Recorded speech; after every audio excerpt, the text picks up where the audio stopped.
Hey, so I wanted to make another video because I was sitting here getting really angry about some film criticism I was reading, and this is kind of a common argument that I have with different film people, which is just the value of film criticism.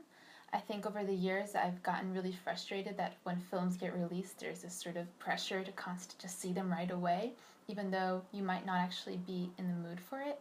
And that sort of made me think about this other site, which I really like, Taste of Cinema, which actually organizes films based on mood.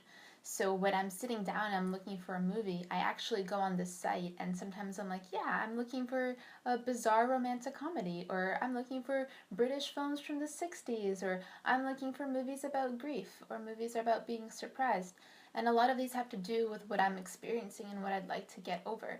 For instance, one of the best cinema experiences for me recently was last year when I saw the movie How to Be Single at home, and just to get over somebody, I watched it and I felt so much better. Or when I was going to Edinburgh with my friend Anna, the night before we just watched Trainspotting, and this got us so hyped and so in the mood to be in Edinburgh. And these are the things that I think movies are way best at. They're about putting you into the place that you need to be in, or offering you a fresh perspective when you feel like you're stuck and you can't get through.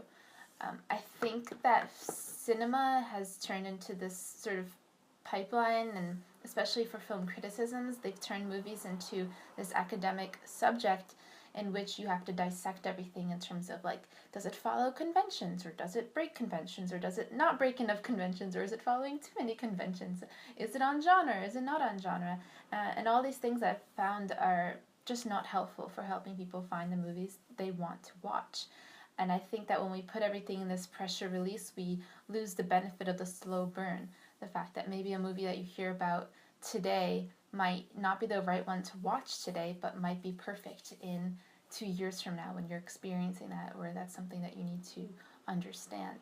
I think choosing a good movie is like choosing the right wine. It has to do with everything. It has to do with the temperature, it has to do with who's the company, it has to do with who are the people around you who are in your life, or it has to do with, like, what else is going on.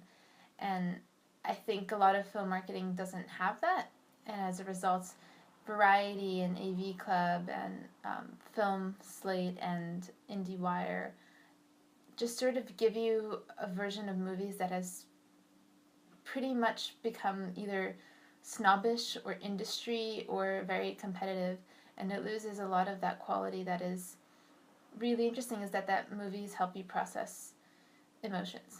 Honestly, I don't even need to watch a trailer for a movie. I usually know within 5 to 10 seconds of watching it if I'm going to see it and if it's going to be disappointing or not.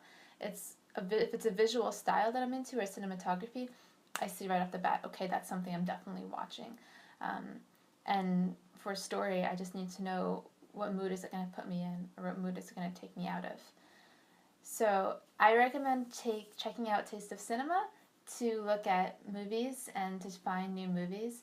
I always find that it gives me either broader knowledge on a whole subject of movies, or it really helps me find just the perfect one, so that the moment that I really do need some kind of support or focus or desire to get into some kind of a zone, I actually can find the right one.